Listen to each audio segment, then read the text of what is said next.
Sama seperti, mohon maaf, orang miskin sama oke lah, suami sama istri lah. Istri ketika anak masih kecil-kecil, dia bangun jam 2. Kita tidur, dia bangun buat susu anak. Dia tidak ganggu kita. Mising, pampersnya dia yang bersihkan, tidak bangun kita. Tiba-tiba kita bangun jam 3, ngatoi bini kita, dasar pemalas tahajud. Apa kendaknya? Ibadah dia tadi nyusuin anak, bersihkan popo. Kalau dia sampai bisa tahajud, ziyadah namanya.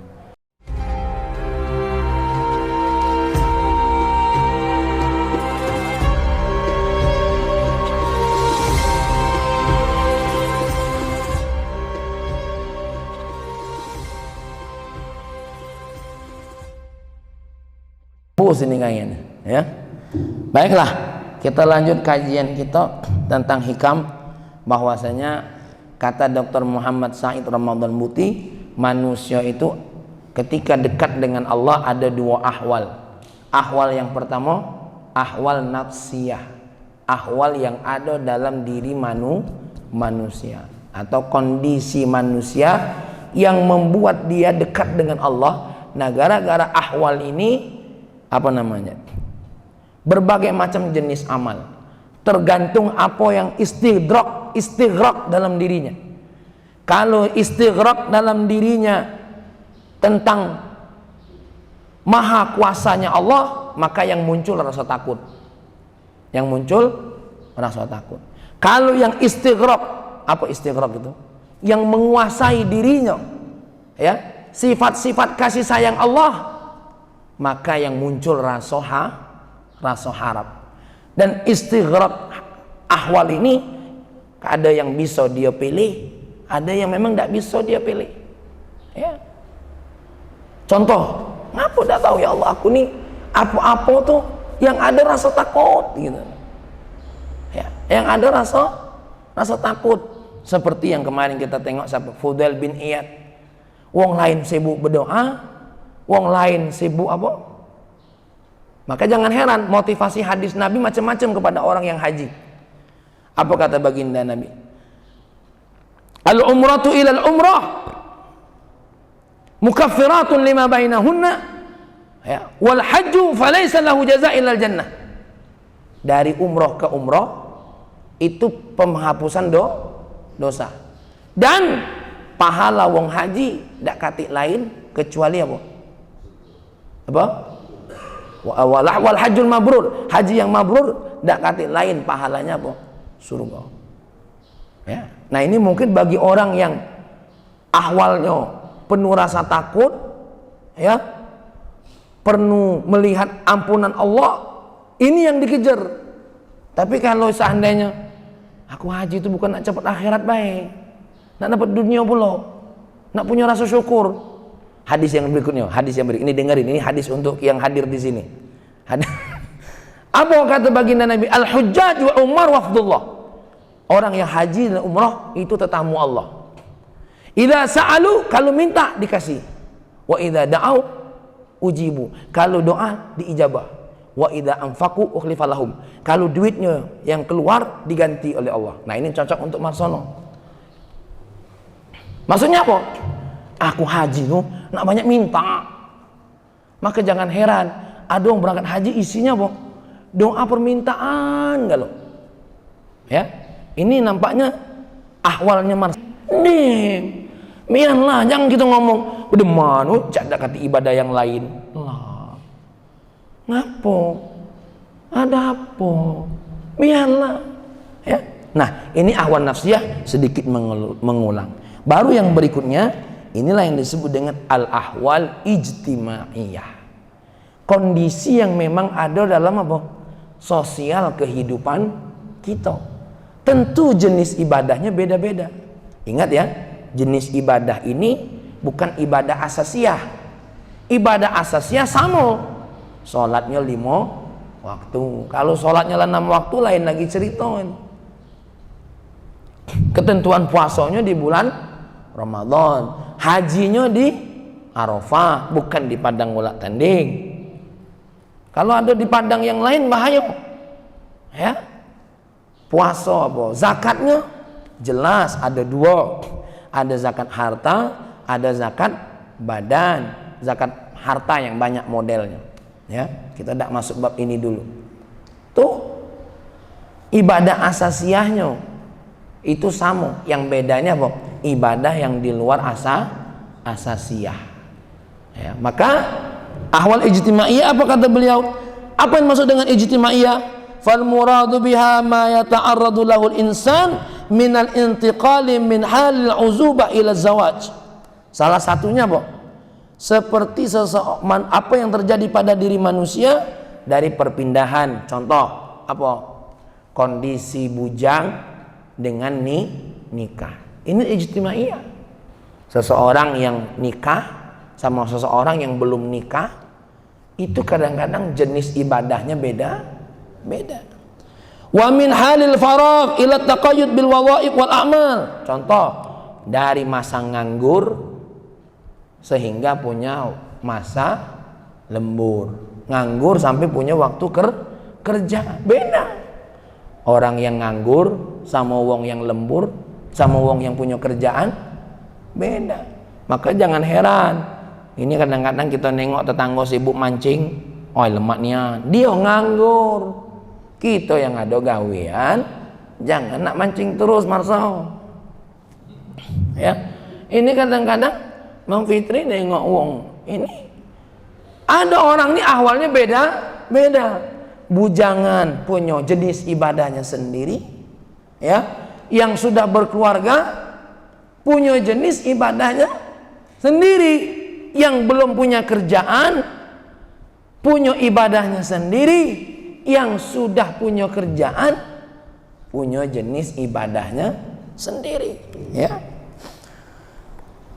Kama yuradu biha tanawwu'ul ma'arif wal ikhtisasat ilmiyah wal amaliyah wal mahniyah. Sama seperti halnya apa? Seseorang punya keahlian yang beda-beda. Dokter di bidang kesehatan, ya.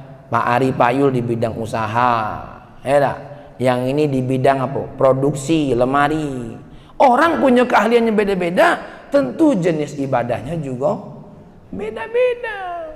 Ya.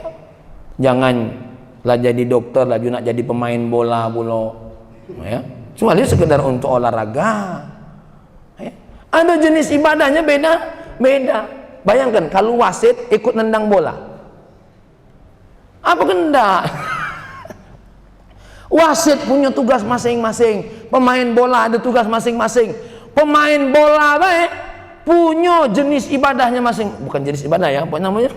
Tugas masing-masing. Striker, apa? Defense, apa lagi? Tengah, pemain tengah tuh, ya. Kiper. Bayangkanlah kiper tahu-tahu di depan. Kalau luar pula wong nengoknya. Ya, itu urusan sepak bola. Tuh, kita di rumah ada satpam, tahu-tahu satpam lagi masak, gerbang tidak dijaga. Ada posisinya. Rahmat, laju nak main musik pula. Dem, pegang tuh nak edit video. Ya, ada tugasnya. Ya, ada tugas. Polisi disuruh jaga jalan, sibuk iktikaf. Oh, apa? Oh, polisi itu iktikafnya di jalan situ. Ya, yang bagian reskrim, apa namanya reskrim itu, Mang Ali? Kriminal ya? Penyidik. Ada tugasnya. Jadi tidak boleh saling iri kita nih. Wong mulut sama bontot biar ada tugas. Mulut tugasnya mengunyah makanan, buntut membuang sisa makanan. Coba kalau tukar posisi. Alangkah tidak lemak dari sisi pemandangan bela tidak bagus. Mohon maaf ini jangan dibayangi ego. Ya. Bayangkan kalau di sini berubah, di sini berubah. Apa nasib hidung? Setiap kentut bas bus. Hah? Belum lagi depan mata. Ketengokan niat. Lah metu terus. Tapi subhanallah Allah sudah kasih posisi masing-masing. Tangan ada tugasnya dan batasannya, kaki ada tugas dan batasannya. Ya, bayangkan rambut kita nih. Untung rambut kita ini ada batasannya. Coba kalau lari-lari ke muka,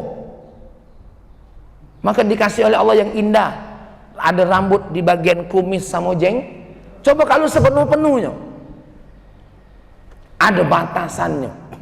Allah sudah kasih batasannya. Alis kita ada di sini. Bayangkan kalau alis sampai nutup mata. Teko kelopak mata ada bulunya kalau. Ini ini indah. Ya.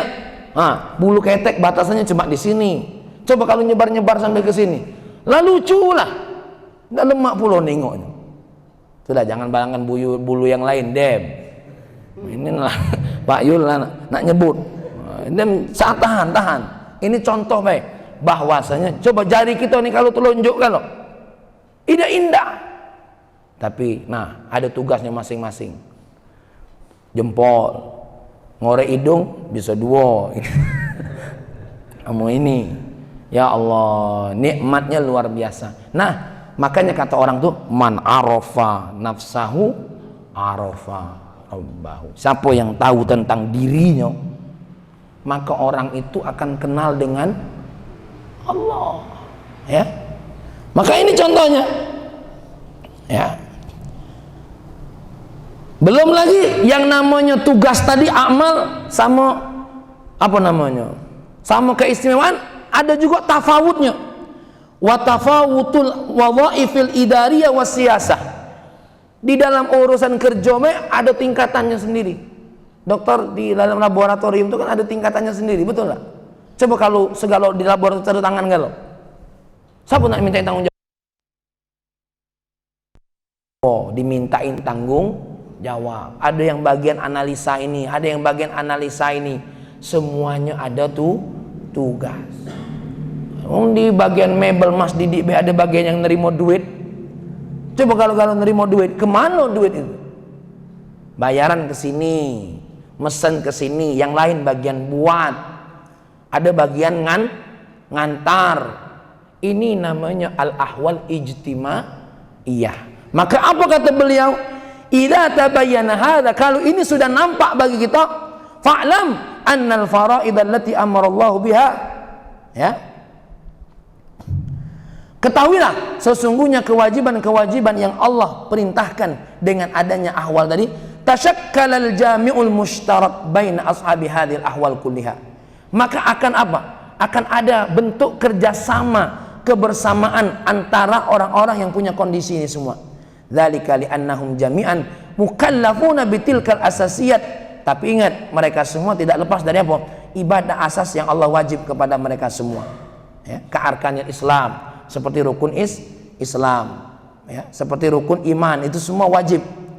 Walakin ma wara'a dzalika, tapi di belakang itu, di belakang ibadah asas, minal qurabat, dari pendekatan diri kepada Allah dan ibadat, tatanawwa'u, ya, akan bermacam-macam, hasba tanawwu'il ahwal ijtimaiyah, sesuai dengan kondisi sosial kita.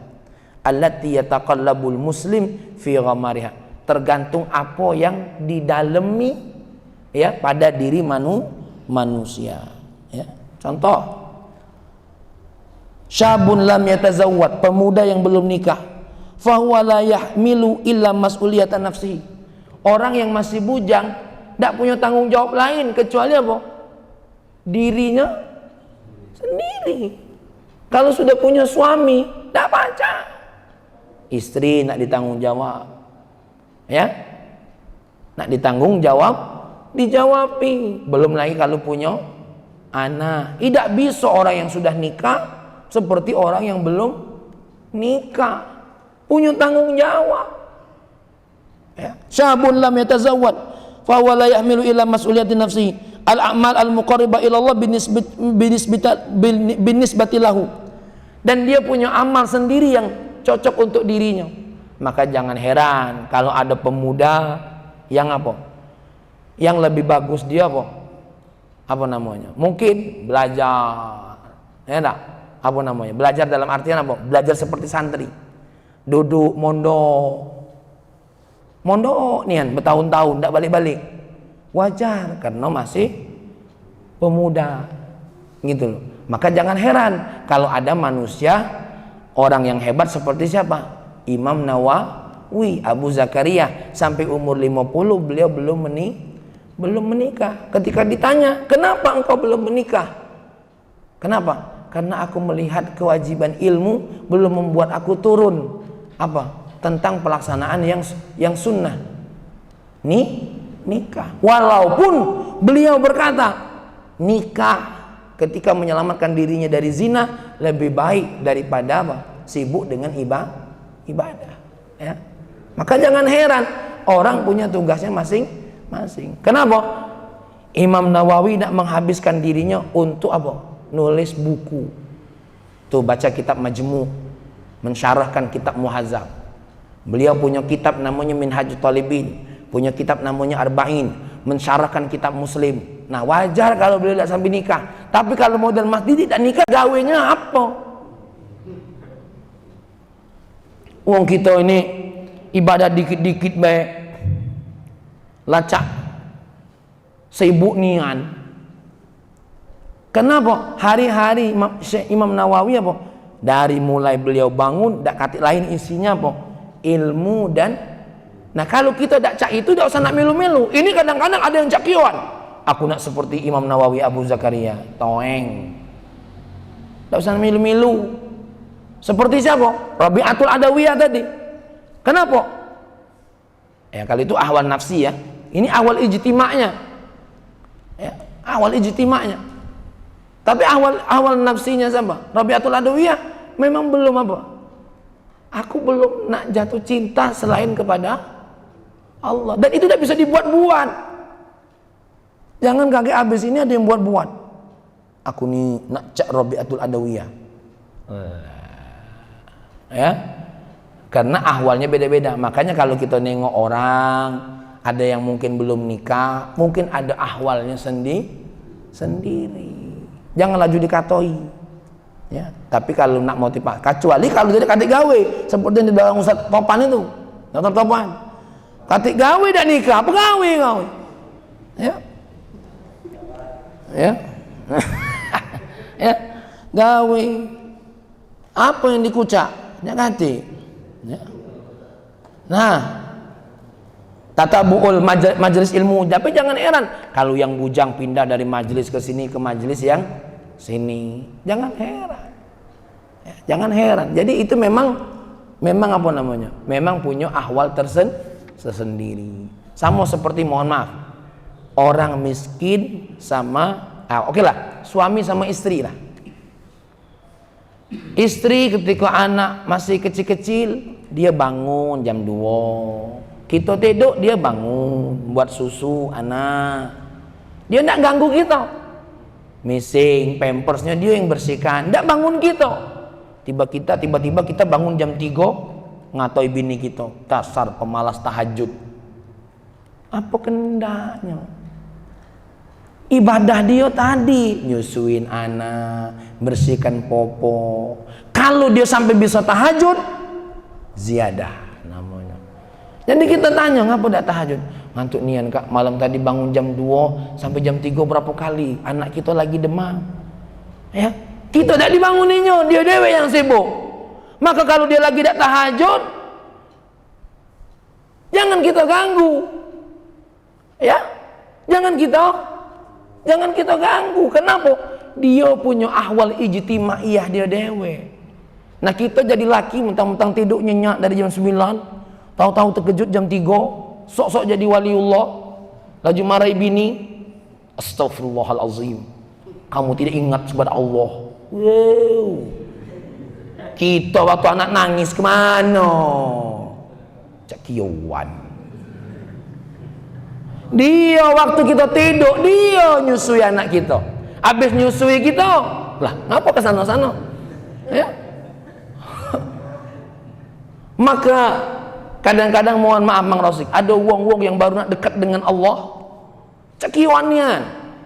Karena saya pernah dulu bawa jamaah umroh Dr. Topan, ya, sampai bersikap kasar dengan bininya gara-gara urusan agama. Jika kau tidak beragama, kau tuh pura-pura beragama. Tidak katik wong beragama membuat bini kita jadi kesal dengan kita beragama. Bini kita itu kata Nabi, Kalau sholat 5 waktu, puasa Ramadan, jaga auratnya, jaga kesolehan dirinya, 4 hal, taat sama suaminya, lah sudah dapat syarat masuk surga. Dan ngurus anak, nak masai kita pula, nyetrika baju yang kamu pakai itu siapa? Ya, nah laju nak ngato aku.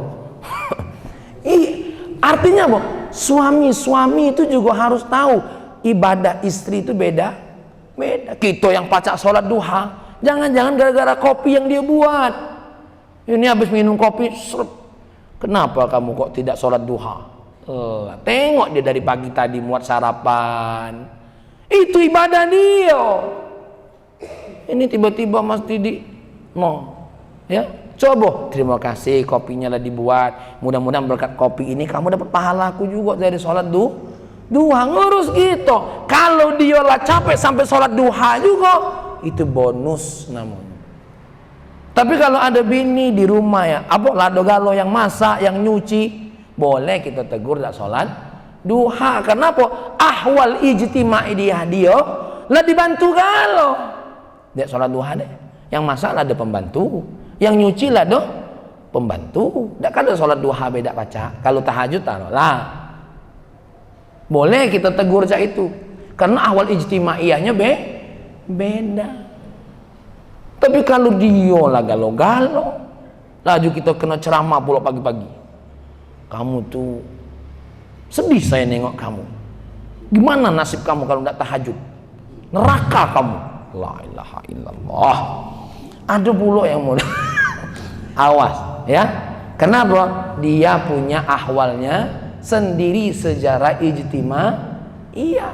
Maka jangan heran ketika kita mengizinkan istri kita untuk kerja atau dia beraktivitas di luar, kita harus ngerti, kita harus faham apa konsekuensi dan resikonya masing-masing. Apalagi contoh ahwal ijtimaiyah, dokter.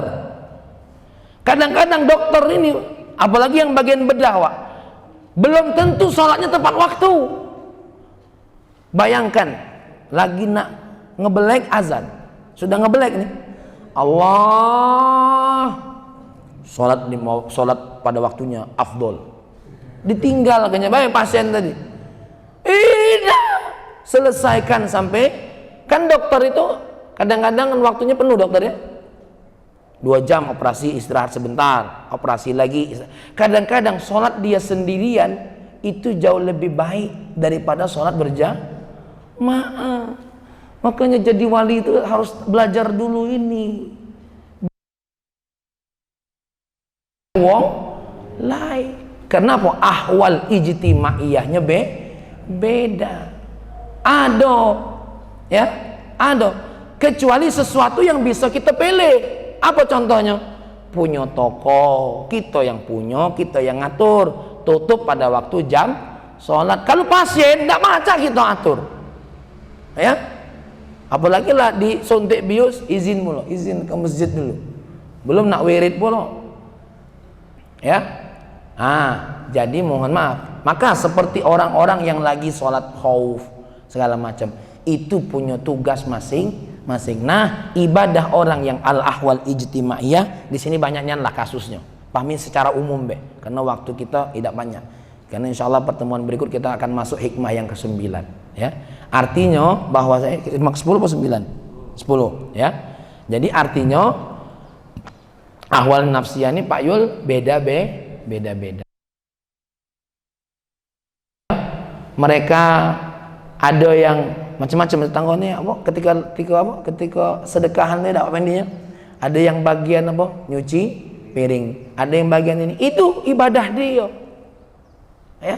Ada yang negak taruk, ibadah dia, ibadah yang selain ibadah asasiyah gitu loh, ya, selain ibadah asasiyah, ya. Jangan pula lagi habis bantu tetangga aku tidak perlu sholat lagi.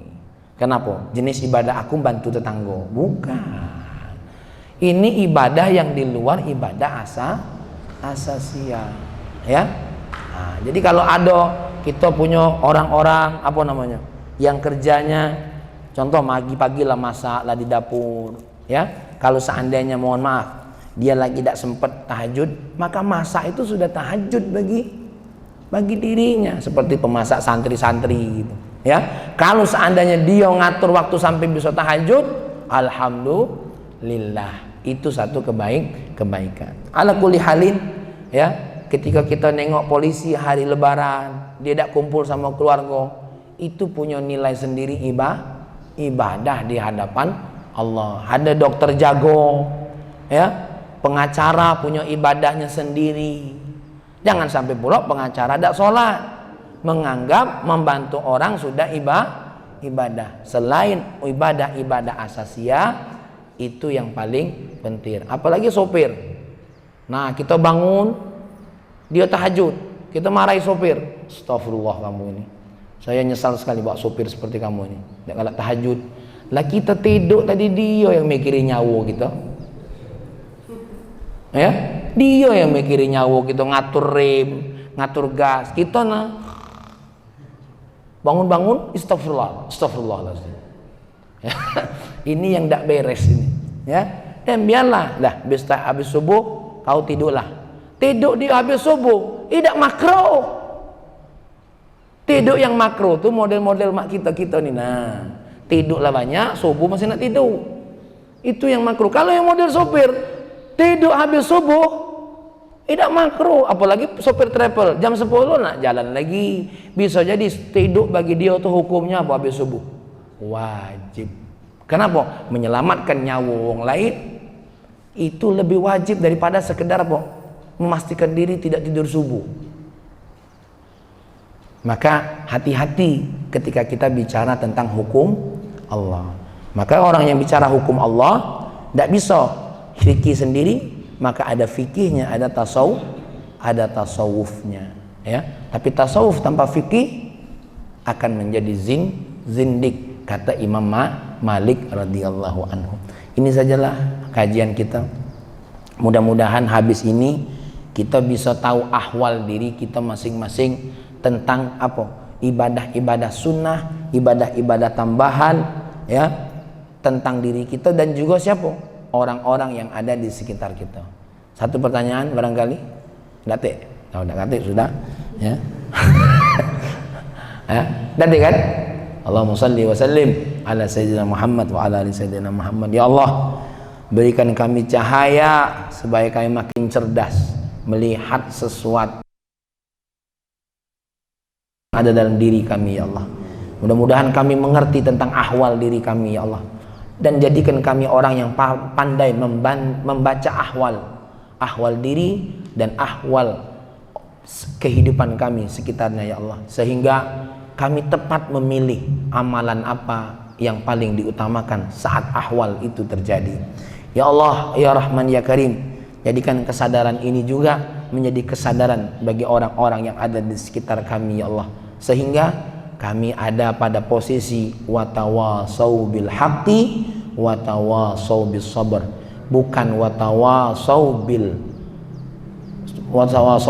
batil watawasau bil maksiyah, bukan saling memberikan nasihat untuk kebatilan dan kemaksiatan kepadamu. Rabbana, ya Allah, tsabbit qulubana ala dinik, mantapkanlah hati kami untuk senantiasa berada dalam agamamu, ya Allah. Wahdina siratal mustaqim, beri kami petunjuk, ya Allah, pada jalan-jalanmu yang lurus.